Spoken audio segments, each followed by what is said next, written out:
Well, guys, it finally happened. We figured it would. The Chicago Bears officially trading the number one overall pick. They already have their franchise quarterback. There is no reason for them to keep it. And they trade all the way down to 9 with Carolina.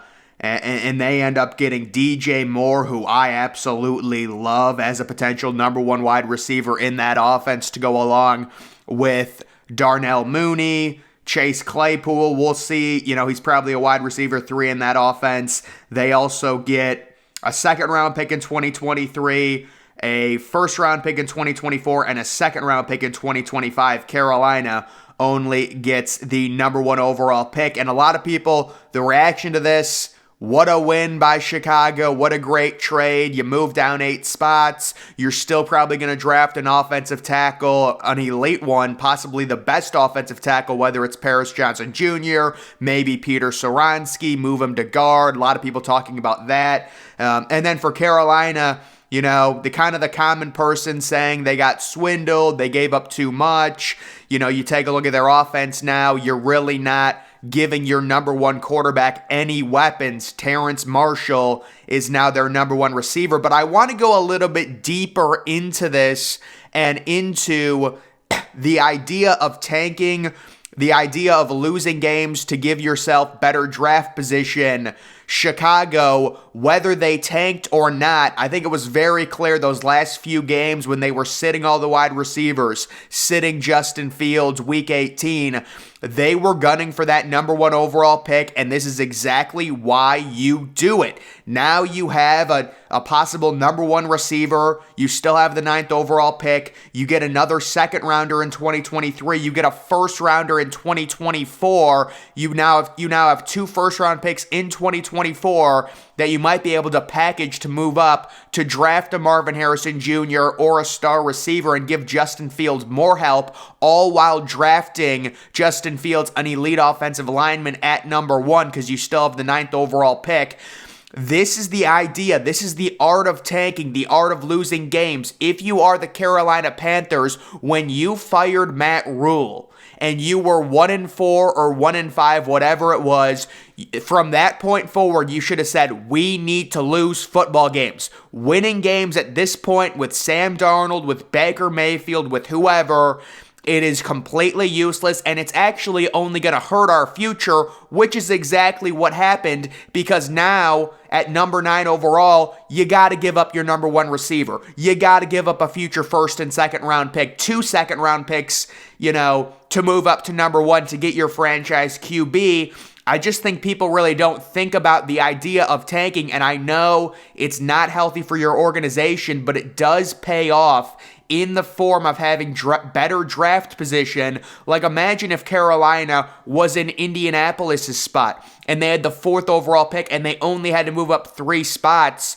You're not having to give up DJ Moore. You take a look at that offense now at this point, and if I'm CJ Stroud, I know, what I'm going to say is kind of millennial. It's kind of, you always want to be the number 1 overall pick. But no, if I'm CJ Stroud, I don't want to be the number 1 overall pick. I don't want to go to an offense whose number 1 receiver is Terrence Marshall. Now, maybe people have pondered and said, maybe Carolina trades for DeAndre Hopkins, which I think they absolutely at this point kind of have to do. If you're drafting a number 1 quarterback, number 1, and he's starting week 1, you've got to give him something, you would think. And I think I have a draft here where you can see them trading a second-round pick for DeAndre Hopkins. Nathaniel Dell, God love him, but he measured 5'8" at the combine. I'm not drafting a receiver that's 5'8". This is not my mock draft, but them trading for DeAndre Hopkins, I would say that seems likely. Nathaniel Dell, it's just too short. I don't think you can make an impact unless you have Tyreek Hill speed if you're 5'8". But this is the idea, the art of the tanking. If you are Chicago, you got really lucky that Houston won that game. It gave you all the power, and now you're actually building something on offense. You can get Justin Fields help. You've got the most cap space by far Go sign a lineman, a guard, whatever. Draft an offensive tackle early in the first round with that 9th overall pick. You've got a stable of receivers now with DJ Moore. You also have 2 first-round picks next year. It is just such a great position when you lose games that are meaningless. Because all those games for Chicago, when they lost 9 or 10 games in a row, whatever, it was always meaningless. The only things you were trying to do if you're a Chicago Bear, strategist or person that likes the Bears, get Justin Fields reps, make sure he's your franchise quarterback, let him grow, and lose some football games so you can get the best trade package possible for when you trade out of wherever you were picking. And they ended up winning the lottery. I don't know what Houston was doing starting Davis Mills when you knew Davis Mills was not going to be your future quarterback. Why would you not just start Kyle Allen, guarantee yourself a loss that Week 18 game against Indianapolis, and guarantee yourself the number 1 overall pick? I don't understand it. It's malpractice among these GMs. If you're a GM, you need to say, listen, don't start Davis Mills. Just don't start him. Say we're starting Kyle Allen. We want to see what he has. Who cares? There's no it's not like you're doing something to prevent your team. You're just starting a different quarterback because this is strategy. This is why people say tanking does work when you see the Chicago Bears do what they do and get the massive haul. So I just kind of wanted to discuss that. And you can see what I'm told. Carolina wanted to add a 2025 first, so that would have been another first. Poles wanted DJ Moore. Poles didn't budge. Carolina did. So it looks like, the Chicago Bears really wanted DJ Moore, and they ended up getting him. And then there's kind of this weird idea. It came out yesterday that Carolina would be open to trading back after getting the number 1 overall pick to try and recoup some draft capital. And, personally, I think Anthony Richardson is going to be a complete bust. He is this prototypical quarterback to where people just kind of forget or just didn't watch him in college, and he has just so many issues. I like the idea that Anthony Richardson setting the record for longest broad jump or whatever should make him the number 1 quarterback over CJ Stroud. It's just so casual. These people just didn't see Anthony Richardson play at Florida. I think they're in for a rude awakening. There's some people saying that Anthony Richardson is going to be the number 1 overall pick, which I doubt. And to be fair, if you look at the current Vegas odds, CJ Stroud is actually a heavy favorite to go number 1 overall. If you have followed draft cycles in the past, we all know this is probably going to change 5 times. Probably in a month, Bryce Young is going to be the favorite. Then it's probably going to go to Will Levis. Then it's going to go to Anthony Richardson. Then it's going to go back to CJ Stroud. So it's going to change. But right now, the thought process is they are trading up to the number 1 overall pick with the idea of taking CJ Stroud, who is the safest quarterback in this draft class. When you look at what he did against Georgia, showing that mobility, he's basically a taller Drew Brees. The way he throws, it's so clean. He lit up the combine. No, he didn't have the best, broad jump or 40 time, but that really doesn't matter. Let's just call it, it doesn't matter for the quarterback position. That's why I'll take CJ Stroud 1,000 times out of 1,000 over Anthony Richardson. It's not even close.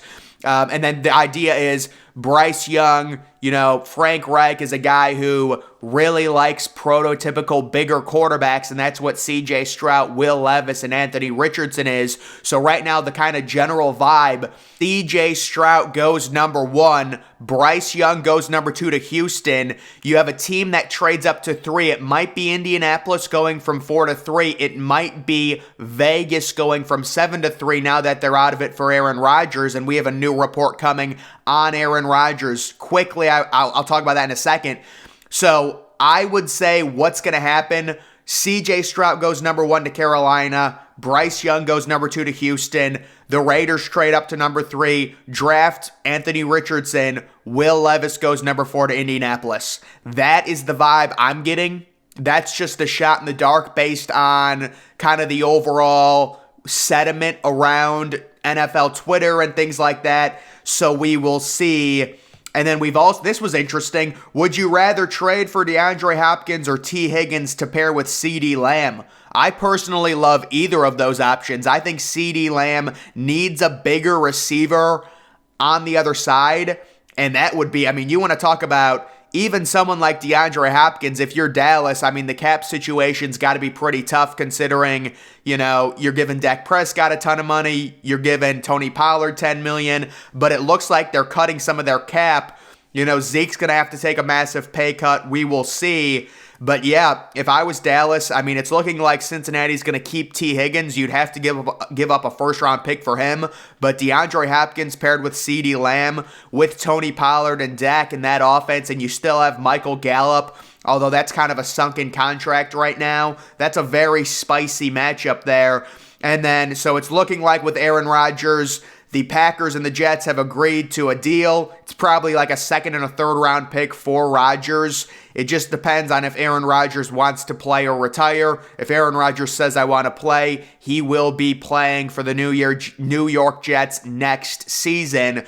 That is the bombshell. That deal is essentially done. It's been agreed upon. They are simply waiting for Aaron Rodgers to say, I want to play. If he wants to play, that's going to give Green Bay probably an additional second and third round pick because they will be trading him to the Jets. The compensation has already been agreed upon, and the New York Jets will get Aaron Rodgers possibly. You always have to wonder, is that dude going to retire? It seems like every year it's something, but they'll probably get him for at least, a year, maybe 2 years. If I'm Indianapolis, here's the $1 million question. Would you rather spend the fourth pick on the fourth best QB in the class or trade the pick and next year's one for Lamar Jackson? Obviously, the money is drastically different, but I still think it's an easy call. People are like, a fully guaranteed contract is risky. Hey, you know what else is risky? Taking a fourth QB versus a known quantity.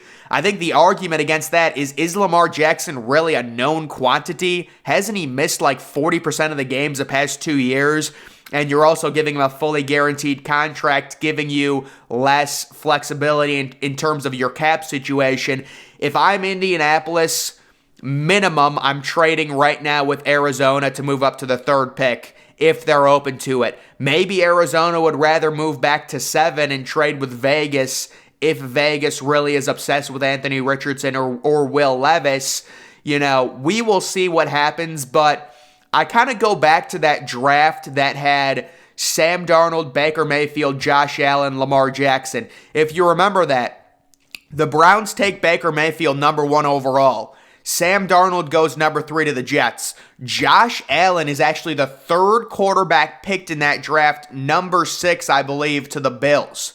So it's like, all is not lost if you're Indianapolis. We've seen teams with higher picks take the worst quarterback. It just happened a few drafts ago, and then Lamar Jackson went 32nd overall. So, Sam Darnold going 3rd, Lamar Jackson going 32nd. If you're Indianapolis, I would try and make sure I get the 3rd overall pick because I don't want to be stuck with the 4th quarterback in the draft, but I don't think it's a complete dire situation based off of history and what we've seen there. But that's kind of the recent update with the massive NFL trade. The number 1 overall pick traded for the first time since 2016.